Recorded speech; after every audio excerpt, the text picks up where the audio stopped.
In this tutorial, I will show you how to do a split screen so that you can have two tabs open and view two tabs side by side. Click on Restore Down on the upper right hand corner. Click on New Tab. Click and drag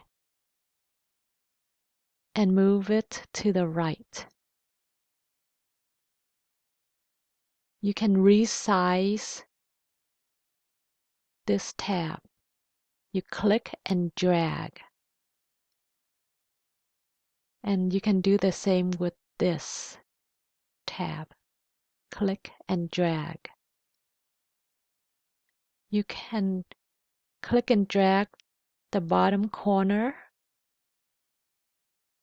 to the size that you want.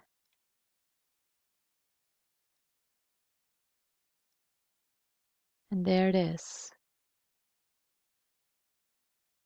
And that's how you make a split screen.